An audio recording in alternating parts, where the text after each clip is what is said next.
Well guys, the country is still under lockdown here in the UK. Where I live in Wales, they have changed the law slightly and the Welsh Government have put other control measures in place. People are abusing their exercise rights, and it's been identified in Wales that we're probably one of the biggest offenders of that. So they've done a whole kind of new article and guidances, and they've aimed it right at cyclists. Wales is massive on cycling. We've got some world-class tracks, certainly where I live, and people often travel miles to come up here and ride some of them tracks. What they have said is under no circumstances should you use your vehicle to transport your bike, and under no circumstances should you ride within an unacceptable distance of your house, i.e. somebody who's 20 miles away from their house. They're saying that's unacceptable and too far. You can and will be fined if you get caught riding them distances. They've more emphasised on the use of transporting of your bike, and they say that a harsh line will be taken. They've even put you can even report that to the police now, that if you feel people are abusing that, is to report them people and the police will take action against them, or certainly come and have a harsh word with them under their error of their ways, under the new laws that have been put into place. These rules have had to be brought into place. Unfortunately, these people that are doing it are the people that will always put themselves first, their own ego. I won't be told what to do, and it's that attitude that's spreading this virus. And it really makes me very angry that people are still doing that, because it's not just them they're compromising, it's their children, their families, it's their work colleagues, especially if they're a key worker and they have to go to work then back on Monday morning or Monday afternoon or nights or whatever it may be, whatever shift you're on in the coming weeks. You endanger your work colleagues, and you certainly endanger people around you.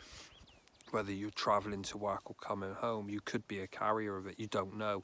Go into other locations, it's a great spread of this virus, and that's what happens. Just popping it in your car and popping up 5 or 6 miles up the road, you could be potentially carrying the virus. If not, somebody else could be, and you could catch it from that location. And this is where the Welsh Government have said, well, enough is enough. They have relaxed some of the laws. If you've got a disability, you can exercise more than once a day, and they've made it clear you've got to be registered to be able to exercise this right. And again, under no circumstances should a vehicle be being used. And I think they've aimed that as most people with some kind of disabilities don't really cycle and wouldn't cycle that vast distance of 20 miles past their house. What they have said is you can cycle within walking distance of your house, which is a sensible approach. And they have said about walking, you cannot walk 6 or 7 hours a day is unacceptable kind of distances to be walking. So if you're going to be walking kind of 10, 12 miles, they're saying that's unacceptable, that's not good enough. The problem is you will always have people that put themselves before others, and they'll argue black and blue that they don't. They only ever put themselves, others before themselves, and they're clearly completely lying in what they do. They kid themselves. They clearly put themselves first. You just hope that if it's families and they've got children, they're putting their kids first and adhering to the lockdown laws. And I just read an article earlier on, and it was saying that these people have got no respect for their country and they should be ashamed of what they're doing, and quite rightly so. And if that maybe hits home to them, maybe that's a way of educating them. I would like to see tougher action if you get caught using your vehicle to transport on your bike, maybe confiscation of that vehicle, or a hefty fine to get it out of £1. A few of them, because most of them will spend all night then on their phones and on their Facebooks, which they do. That's what they spend their lives on, most of them. Hopefully with a few of that going around in a few of their groups and a little of their chat groups, and they're trying to justify all their actions on there to everyone, hopefully then it would realise you wouldn't have to do too many, smash up a few cars, crush a few cars, and I'm sure that would end a lot of the people doing whatever they wanted to do in this time of crisis. They have made it very clear now under shopping guidelines, if you go shopping, you cannot stop off anywhere on the way home. You cannot stop off to see family members. And in fact, people getting caught visiting family members, they will be taking a harsh line to. So don't think it's okay to stop off and just speak. Even if you practice that social distancing when you get there, don't think that the government are going to take a hard line on you. Shopping is one of them things that they're allowing you to do at the moment during this lockdown period, and they have made it very clear on their website, this is not an excuse for you to go launtering and going off to see a friend after you've been to the shop. You are to go shop and come straight home. End of story. There's no justification for popping anywhere. And I think that's a great introduction and can't be no more clearer. So you really are risking everyone, and what they're saying is it's not only for the police to police this, it's for other people to police this as well. So if you know of family members that are doing it, tell them to stop it. You're compromising the country, and I think that's great, and I think people need to take it on board. The problem is with that, somebody who will always put themselves first will see no wrongdoing in their actions and what they're doing, and you just got to hope that they can realise that their actions affect a lot of people come the long run in our fight to keep our NHS and our infrastructure of our country safe. Did preppers get caught out during this crisis? And that's another thing that we're going to touch on this video. So guys, let's talk about prepping and being prepared. I've spoke to a couple of friends on Skype over emergency preparedness who are really heavily into prepping, and they were kind of giving me the same feedback as I had. So in an ideal world, this would have been the perfect scenario for people to bug out to second holiday homes or bug out of that city, grab your bags and your kit bags and do a runner. That would have been the ideal thing. So if you're new into preparedness or new onto my channel, welcome and thanks for watching the video. So let me introduce you to a bit of, I'll give you a prepping and a overall. A prepper is somebody who prepares for the worst and prays for the best, if you like, and hope that they never need their stuff, but they've normally got a load of stuff ready to go at a drop of a hat. And we often talk about bug out bags, and you'll often hear the term, oh, I'm putting together my bug out bag or my inch bag, I'm not coming home bag. A bug out bag sustains somebody for 72 hours or greater, with food, water, everything they need to get them to a location where they can sustain themselves for a long time if they had to. These bug out bags are extended now from what they were years ago. With new equipment coming on the market now, you can definitely live indefinitely off the land, if you like, if you've got the right location for that. There's super shelters on the market now, you know, super lightweight tents. Couple of kilos can be carried for miles, and that's what bugging out's about, getting you at a safe distance from everyone else. And where social distancing, what's greater than 2 meters is 10 miles in the middle of a forest, in the middle away from everyone. Great, you've got no chance of getting this nasty, horrible disease. You're probably just going to get a few cold nights, a few insect bites, and a whole load of mosquitoes on you. But that was great. But as soon as they introduced a lockdown, the government took that right for people to bug out. So bug out bags have all been put by the wayside, if you like. You can't use your bug out bag at the minute because you're not allowed to bug out. The safest place for you to be is at home, and this is where preparedness and planning and prepping comes into it. You've got a water supply. Luckily for us, our water supplies haven't been affected, nor's the internet and infrastructure. Key workers are still allowed to work in this country, which is great. We've kept everything going what we need to go and keep the public informed. But a lot of preppers will always get caught out because this is something that makes it really hard to prepare for. you can't prepare for a silent killer. Although some preppers were probably following this from the word go, and I certainly was following this from the first outbreak, and I knew this was going to be a lot more than what people were letting on. The Chinese New Year would have been a big spread of this virus, and I'm sure of that. And from the first case in the market, when they first identified it, that I kind of had a funny feeling we were going to be in for a rough 12 months. I didn't realise it was going to be this rough, and I'll hold my hands up. I didn't think it would come to a lockdown.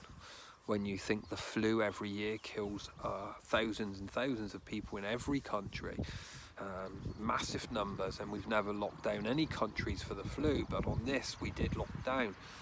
There's a lot of conspiracy theories going on around this now, and some of them conspiracy theories kind of match up. You know, YouTube policing what we're posting, and Facebook and the police are kind of monitoring what people are posting on the coronavirus, because they don't want people to cause panic or scared. And I think the only ones that really have caused a lot of panic are the government, because they were really slow at reacting to this. Everyone else was like, well, come on, what are you going to do about it? And we kind of sat on the sidelines. It's okay waiting for scientific data, but I think a little bit of action before that scientific data was gathered could have been done a little bit better. And I'm sure the government are kicking themselves now over what they should have been doing when they first got heard of the outbreak. PPE has been an issue for our frontline staff here, and that's a great shame. PPE should not come into it. We should have had enough PPE. That should have been the first thing they should have looked at. Have we got enough of this? And I'm sure it was in emergency plans, but what they've adhered to is, I think, to be honest with you, sometimes you get caught with your pants down, and they got caught with their pants down. The trouble is now with the decision making of coronavirus, I think that every government's kind of making it up every day. I mean, Donald Trump, just inject bleach into you and it kills the virus dead. And I took that as a concept of how he was saying it, really. You know, that sarcastic comment that you would get, you know, if kind of, if you was down the pubs, you know, with your mates, if you were, of course, if the pub was open, you'd probably have a bit of a laugh and a joke over a comment like that. But when you're a world leader and you make a comment like that, it sparks this massive array. You've got to be so careful what you're saying. And I'm sure that he realised that probably his sense of humour backfired on him that day. Yeah, you know, bleach will kill it. And then you had kind of statements now from all the world leaders in cleaning products saying, don't inject me. And I'm like, oh no, they've had to do that, haven't they? Good old Trump, what a statement to make. Just inject a bit of bleach into you. And they've made it very clear, do not ingest bleach. And of course, do not inject bleach into you of any type, any cleaning product. It does not kill the virus, it will probably kill you. But what a statement to be made by a world leader. I seen it in a funny context. There'll be a lot of people that didn't. And like I say, when you're in that position, you can make a bit of a joke over something like that. But it's kind of, I don't know whether he was actually being serious, because he kind of looks on the camera, doesn't he? Maybe we should look into that. And I'm like, for real or what? Is this kind of... I just thought, wow, you know, what a fucking psycho. And then I kind of like thought about it, and I thought, he's got to be joking. Surely he's got to be joking. You know. Next year we'll be trying to build a golf club, a golf course in Scotland or something, or wherever it was. But, you know, I'd seen this funny side of it. World leaders are always going to kind of slip of the tongue, and you know, when they're in these press conferences, I'm sure sometimes they go into it like they're speaking to their mates, like you and I would, you know what I mean? And that slip of the tongue's probably the wrong thing to be saying. Yeah, not good. but don't inject bleach or drink bleach or wash in it. It's just not going to kill the virus. But what it will do is clean the areas that you're in, so use it around the house as it should do on the label. This is a public safety warning. So yeah, so anyway, bugging out, and preppers did, I think, get a little bit caught out on this. And you know, if it caught preppers out, it was always going to catch countries out and world leaders out, I'm sure. You know, there's no one else better to prepare for something like this than a prepper who's, you know, are really into prepping. I think they've got caught with their pants down a little bit. And I know there's some big YouTube channels that are kind of glad to see actually admitted, you know, they got caught out with this. And nobody ever foreseen it coming. Not as quick as what it has. So the lockdown phase is still in place, and I've had a few comments saying, look, Vol, can you do us a video, a camping video and a stealth camping video? And you know, the temptation is there, guys. I'm not gonna lie, yes, I could go out and do a stealth camp tomorrow and film it for you and just give you some kind of something to watch on YouTube, and I really would love to. You know, if there was a way of applying for me to do that, if it meant people would watch the video, stay at home or wherever, I could do a live feed from, you know, from the woods where people could come and watch and just enjoy it as an entertainment thing, then yes, I would do that video for you. But the rules are in place for everyone, and the rules are stay home and save lives, and even I've got to adhere to them rules. You know, I stay home to save lives, and although I don't affect anyone where I would be going out into the middle of nowhere to film you guys a video, it doesn't set the example of what I would expect from my friends and my family on this social ruling and the government ruling. You know, there may come a time where they may let, you know, whether they relax the laws, and then I will quite happily go off and do you guys a video on wild camping. And of course, spring is here. There's a lot of wild edibles around. There's a lot to learn this time of the year for new people into bushcraft and survival. But there are videos on YouTube that were filmed quite a long time ago. My camping videos are getting hits every day now, and I'm sure there's a lot more people watching them videos. And I thank you for watching the videos, and I hope it's keeping you entertained while you are under lockdown. You know, it's great if you can sit down and watch a camping video. You can put yourself in that moment. Now, tea, lovely. Can't beat a cup of tea. I will say, guys, from the bushcraft community and survival community, when this happened, I thought people would go out and keep uploading camping videos. And, you know, to watching their channels for people like TA Outdoors, you know, over 1 million subscribers, fantastic guy. Really nice to sit down and watch his videos.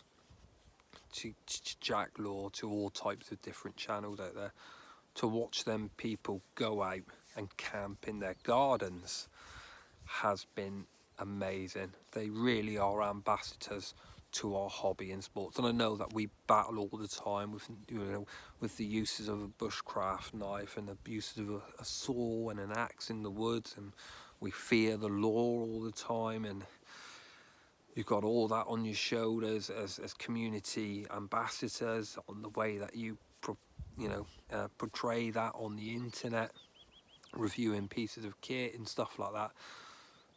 Them guys really have, I think, stepped up by just posting them videos of them camping in their gardens, staying home, staying safe, adhering to the law.